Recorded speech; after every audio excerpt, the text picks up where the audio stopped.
Kasi kumpare kong buo si Martin, kumpare kong buo si Saldico. Alam ko silang dalawa.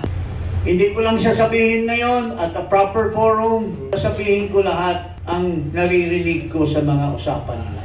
May mga personal witness, walang gagawin si Saldico kung walang pahintulot kay Martin Romualdez. Pulong Duterte, naging congressman at naging mayor, pero hindi po ito na-involve sa anumang flood control projects. Walang iba, kundi si former Secretary, Congressman Jean Paras.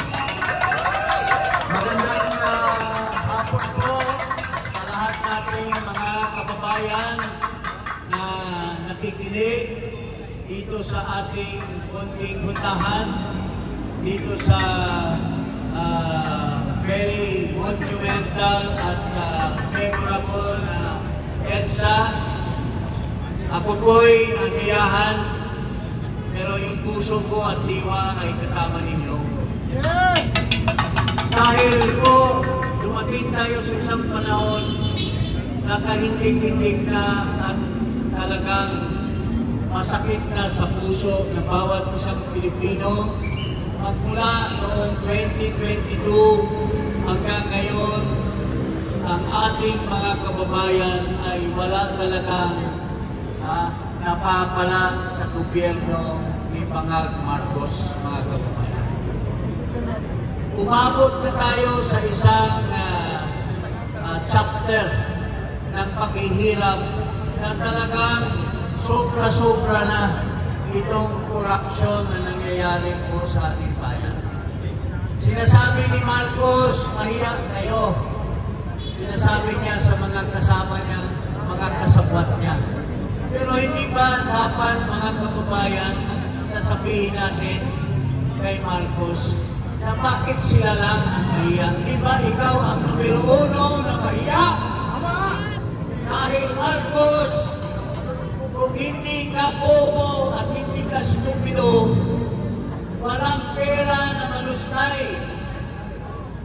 Kasi kung matalino ka, hindi mo papayagan na mailabas ang pera sa General Appropriations Act. Kung pinag-aralan mo, magmula ng 2022 to 2025, bawat taon dumadaan sa iyo ang General Appropriations Bill. Pero pinalusot mo. Sabi ni Toby Chanco, mayroong isang distrito, 2.5 billion lang. Pero umabot ng 20 billion. Paano napalusot? Ilan bang distrito ang napalusot? Dahil sa kawalang alam mo, mga kababayan, itong si Marcos Jr. Kaya ang mastermind dito lahat ng korupsyon, isang tao lamang, kundi si Ferdinand Marcos Jr., mga kababayan. Ngayon, ginagawa nilang scapegoat ang mga kontraktor. Totoo naman, nakinabang ang mga kontraktor.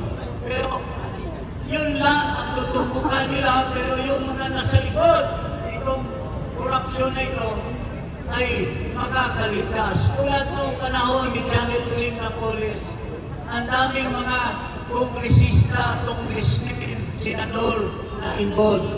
Pero sa katapusan, si Napoles lang ang nagdusa, nakaligtas. Ito na naman, sabi ni Marcos, gagawa siya na independent commission, independent body. Pero sa katapusan, anong sinasabi niya? Recommendatory lang. Meron bang independent body na recommendatory lang? Siya pa rin ang mag-uusga kung sasampahan sino. So mga kababayan, mag-isa tayo, magkaisa tayo, magsama-sama tayo sa legal na paraan na mapaabot natin sa bawat isang mamamayan ang pangyayari ngayon dito sa gobyerno na wala nang humpay, wala nang nabibigay na suporta sa mga mahihirap, ang mga mayayaman, mga cronies yun ang nagpapasaya sa kanilang isa't isa. So, yun lang po, mga kababayan, inikaya ko lahat ng mga Pilipino, mga sundalo, mga pulisme, kailan pa kayo magmulat ng inyong mga mata? Kayo ba ay kasama din sa korupsyon? Kayo ba ay sinusuhulan para hindi kayo pumuka ng mga mata ninyo?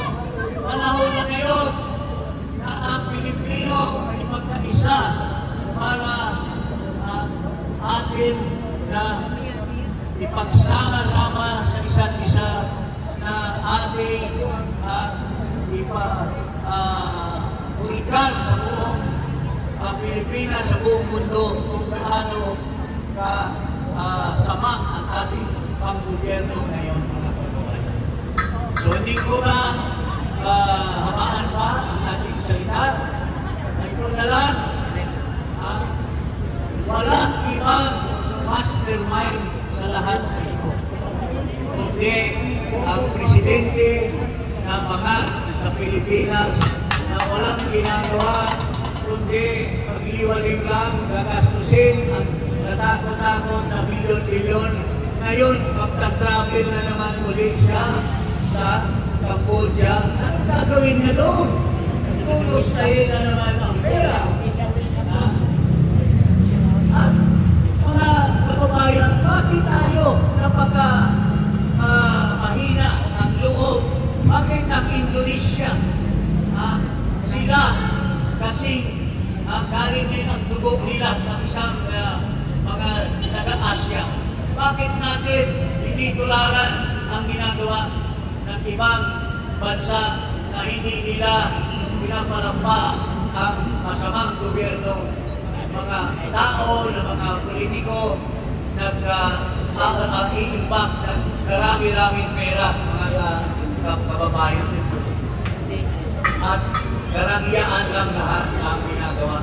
Pero habang kayo na nasa streets, nasa sa inyong bahay, pag nagbabaha, hindi kayo makalabas. Pero kung nagkalabas kayo, hindi kayo makakauwi. Pero saan ang pera para sa flood control?